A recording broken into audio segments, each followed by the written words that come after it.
ഈ സിനിമ നിങ്ങൾ കണ്ടില്ലെങ്കിൽ നിങ്ങളുടെ ജീവിതത്തിൽ 5-10 വർഷം നഷ്ടമാകും. കാരണം നിങ്ങൾ മരിച്ചതിന് തുല്യം. സത്യം പറ, മരിച്ചതിന് തുല്യം, ചത്തതിന് തുല്യം. ഹായ് ഓൾ, ദിസ് ഈസ് കോക്ക് ബ്രോമാൻസ്. You again? വീണ്ടും നിങ്ങളോ? What a roller coaster ride. ഇതാ ഈ കാണുന്ന ഇതില് സിപ്പിങ്, ഐറിസ് റിങ്, സ്വിമ്മിങ്, ജമ്പിങ് ഉണ്ടോ. സിനിമ ആരംഭിച്ചിട്ട് പിന്നെ ഒരു പോക്ക, അന്യ എക്സ്പീരിയൻസ്. എല്ലാം വലിയേട്ടൻ്റെ അനുഗ്രഹം. നമുക്കേ ഇവൻ പറയണതിൽ എന്തെങ്കിലും സത്യം ഉണ്ടോന്നൊന്ന് അന്വേഷിച്ച് നോക്കാം.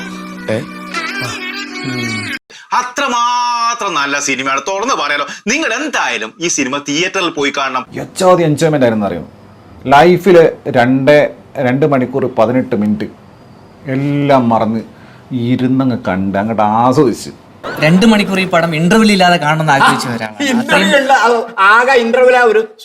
ഒരുപാട് മനോഹരമായ പടങ്ങൾ ഇനിയും ഈ കൂട്ടുകെട്ടിൽ പിറക്കേണ്ടതുണ്ട്. തീർച്ചയായും പ്രോത്സാഹിപ്പിക്കേണ്ട സിനിമയാണ്. മനോഹരമായ പോപ്കോൺ, നല്ല AC സിനിമകളൊക്കെ ഇല്ലേ, സ്ക്രിപ്റ്റ് ഒന്നുമല്ല. സ്ക്രിപ്റ്റ് ഒക്കെ ഒന്നുമില്ല, അത് അവിടെ ഉണ്ട്, സാധനം ഉണ്ട്, ഒരു സ്ക്രിപ്റ്റ് ഉണ്ട്. പക്ഷേ അതാണ് എനിക്കും പിടികിട്ടാത്തത്.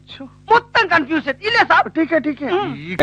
അതിന് മുകളിലേക്ക് പെർഫോം ചെയ്തിട്ട് തിയേറ്റർ ഇളക്കി മറിക്കുക, തിയേറ്ററിൽ വന്ന ആളുകളെ ചിരിപ്പിക്കുക, പിടിച്ചിരുത്തുക. മാത്യു തോമസിന്റെ ഇതിലുള്ള പരിപാടി എന്ന് വെച്ച് കഴിഞ്ഞാൽ അതുപോലത്തെ ഇദ്ദേഹത്തിന് ഹൈപ്പർ ടെൻഷൻ പരിപാടിയൊക്കെ ഉണ്ട്.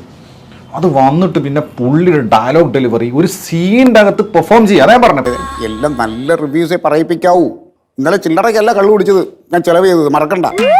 അതേ പറഞ്ഞത് പ്രിയദർശൻ പടങ്ങളിൽ പോലെ പണ്ട് ലാലേട്ടനും മുകേഷൊക്കെ ചെയ്തു വെച്ച പരിപാടിയില്ലേ, അതായത് സീനകത്ത് പെർഫോം ചെയ്തിട്ട് പെർഫോമൻസ് കൊണ്ട് പടത്തിന് ഹൈ ആക്കുക. നിനക്കിതിന് മാസക്കൂലിയ ദിവസക്കൂലിയ മനസ്സിലായില്ലല്ലേ? കാണിച്ചു തരാം. അതിന് വലിയ ഭാരമൊന്നും ഇല്ലല്ലോ. സുഗുണം പോകരുത്.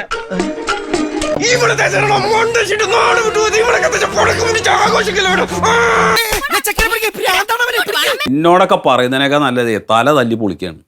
ഇവളെന്താ ചെയ്യണ്ടെന്നറിയോ? ഇവള് പോലീസിനെ വിളിക്കുന്ന മുമ്പ് നമുക്ക് പോലീസിനെ വിളിക്കാം. ഇവൾക്ക് അറിയാം ഷിൻഡോ എവിടെ. ഇവളുടെ ഉണ്ടക്കണ്ണിൽ ഞാൻ കണ്ടതാ.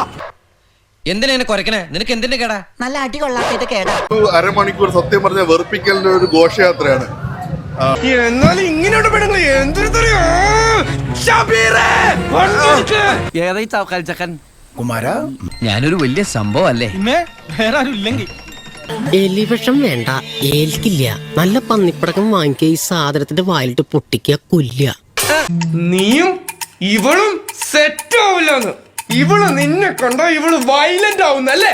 പിന്നെ എന്തിനാണോ ഈ സമയത്ത് നിന്നെ കാണാൻ ഇവള് നിന്റെ വീടിന്റെ മുമ്പിൽ വന്ന് നിൽക്കണം? പറഞ്ഞു വന്നപ്പോ പറയുന്നൊക്കെ സത്യം തോന്നുന്നു. ഈ കഥാപാത്രമായിട്ട് ജീവിക്കുക എന്നൊക്കെ കേട്ടിട്ട് ഓഹോ, ഇന്നിനി നീ മിണ്ടരുത്. ഇന്നത്തെ കോട്ട കഴിഞ്ഞു. എടാ ഞാനൊന്ന് പറയട്ടെ. നീ ഒന്നും പറയണ്ട, എനിക്ക് മനസ്സിലായി. നിങ്ങൾ രണ്ടുപേരും എനിക്ക് അത്രക്ക് ദേഷ്യം വന്നു. എന്ത് വെറുപ്പീരായിരുന്നു അത്. രണ്ടുപേരും എന്റെ ചേട്ടനെ കൊന്ന് കുഴിച്ചു മൂടി. എവിടെയാണ് എന്റെ ചേട്ടനെ കൊന്ന് കുഴിച്ചു മൂടിയിട്ട്? ഇവനെന്താ ഇങ്ങനെ? എങ്ങനെ? അത് ഈ പറഞ്ഞ പോലെ നമ്മള് എല്ലാരും ചേർന്ന് ആ ക്യാരക്ടറിന് എടുത്തൊരു മീറ്റർ ചിലപ്പോ തെറ്റിപ്പോയതാണെന്നാണ് എനിക്ക് മനസ്സിലായത്. എങ്ങനെ ഇരിക്കണം? പ്രിയദർശൻ പടങ്ങളിൽ പോലെ പണ്ട് ലാലേട്ടനും മുകേഷൊക്കെ ചെയ്തു വെച്ച പരിപാടിയില്ലേ, അതായത് സീനകത്ത് പെർഫോം ചെയ്തിട്ട് പെർഫോമൻസ് കൊണ്ട് പടത്തിന് ഹൈ ആക്കുക. ഒരു കയ്യബദ്ധം നാറ്റുകരുത്. ഇനി തോന്നിയാസം പറഞ്ഞു നടന്നാലുണ്ടല്ലോ നാട്ടിലടിച്ചാൻ സൂപ്പാക്കും. അത് നമ്മൾ ചെയ്തതിന്റെ പ്രശ്നമാണ്. അപ്പോ അത് കുറച്ചും കൂടെ ചിലപ്പോ വൃത്തിക്ക് എല്ലാവർക്കും കൂടെ കൺവിൻസിങ് ആവുന്ന രീതിയിൽ ചെയ്യണമായിരുന്നു. അപ്പൊ ചന്ദ്രൻ, നീ എന്താ ഇങ്ങനെയൊക്കെ പറയുന്നേ? ഞാൻ എങ്ങനെ പറഞ്ഞോടാ? ലൈഫിൽ 2 മണിക്കൂർ 18 മിനിറ്റ് എല്ലാം മറന്ന് ഇരുന്നങ്ങ് കണ്ട് അങ്ങോട്ട് ആസ്വദിച്ച്. ചോറത്തിരി കൂടുതൽ വിളമ്പിക്കും, മൂപ്പർക്ക് നല്ല ക്ഷീണം കാണും. അമ്മേ, നിനക്ക് ഇഷ്ടമാവുന്ന സിനിമ വേറൊരാൾക്ക് ഇഷ്ടമായിക്കൊള്ളുന്നില്ല. ഇനി പുറത്തൊരാൾക്ക് ഇഷ്ടമായ സിനിമ നിനക്കും ഇഷ്ടമായിക്കൊള്ളുന്നില്ല. ആളുകൾക്ക് ഇഷ്ടമുള്ള രീതിയിൽ പോയി കണ്ടോട്ടെ എന്ന് ഇത്